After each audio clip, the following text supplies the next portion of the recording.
Bonjour et bienvenue à tous dans cette nouvelle vidéo. Aujourd'hui je voulais vous parler d'une émission de télé. Qui veut être mon associé? Alors le principe de l'émission, des entrepreneurs qui viennent chercher des investissements en échange d'une part de leur société. Exemple, je te file 10% de ma boîte, tu me files 100 000 euros. J'ai envie de me concentrer sur deux choses dans mon analyse. Le plateau et la forme de l'émission. Même si on ne se concentrera pas sur le montage et la réal, soyez sûr que je ne résisterai pas à l'envie d'en parler un petit peu. Parce que vraiment, les émissions de télévision, ça ne me passionne pas particulièrement, mais les plateaux, il y a tellement de choses à dire dessus. Donc pour commencer, on va voir qui compose le plateau. On a nos 5 investisseurs, Marc Simoncini, le fondateur de Mythic, Catherine Barba, fondatrice de Peps Lab, Frédéric Mazzella, président et fondateur de Blablacar, Marc Van Hove, fondateur du Bistrot Régent, Delphine André, présidente GCA Transport et Logistique, et Éric Larchevêque, président fondateur de Ledger. Et c'est présenté par Julien Courbet, d'ailleurs on reviendra sur la place du présentateur plus tard. On nous présente nos 5 investisseurs comme des entrepreneurs, qui ont su prendre des risques et réussir seuls. D'ailleurs le mot entrepreneur, qui décrit les investisseurs et les candidats, il n'est pas anodin. Entrepreneur ça nous fait écho à entreprendre, donc la seule différence, c'est qu'ils ont entrepris quelque chose. Justement, parlons de la forme du plateau.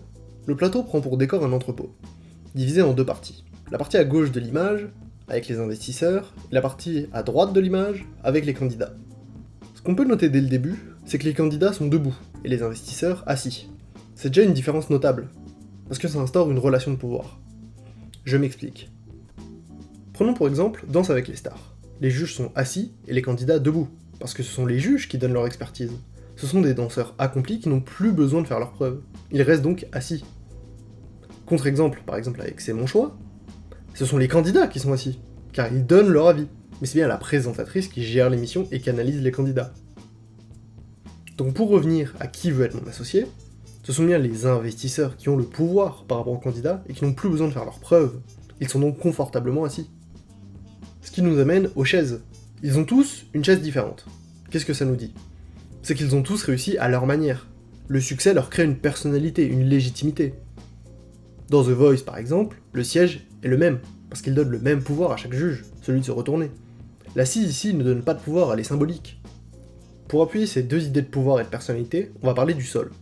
Ici aussi différent. D'un côté, on a le sol d'un entrepôt, froid, sans motif. C'est un sol, c'est celui des candidats.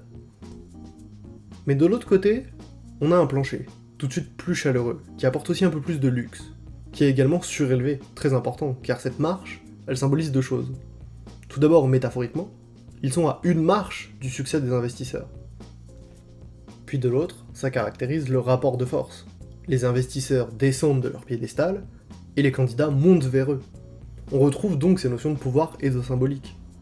Le fond exacerbe ces différences. Chez les investisseurs, on a un joli escalier design, des briques rouges, des lumières, alors que chez les candidats, ce sont les entrées et leurs produits qui sont exposés. Donc c'est à la base neutre, et chaque candidat vient et repart avec son projet. Pour achever cette analyse, revenons au présentateur, qui n'est simplement pas présent sur le plateau. Il est uniquement en coulisses. Pourquoi? Parce qu'un présentateur c'est quand même important. C'est celui qui donne le rythme, distribue la parole, gère le temps, etc. Là, il est en coulisses. C'est simplement pour éviter que le présentateur dirige entre guillemets les investisseurs. Et c'est sur ça que je terminerai cette analyse du plateau et du fond de l'émission Qui veut être mon associé. Tout est fait dans la conception de l'émission pour donner de la crédibilité et quelque part sacraliser les investisseurs comme personnages à envier. C'est un choix de la production de l'émission, évidemment chacune a sa spécialité, et si vous voulez que j'en analyse une autre, n'hésitez pas à en proposer en commentaire, ça peut être sympa pour une prochaine fois. En attendant, on se retrouve tous les dimanches pour une nouvelle vidéo. Si vous voulez me soutenir, abonnez-vous et partagez la vidéo, c'est le plus important pour les débuts de la chaîne. Et sur ce, des bisous et à la prochaine.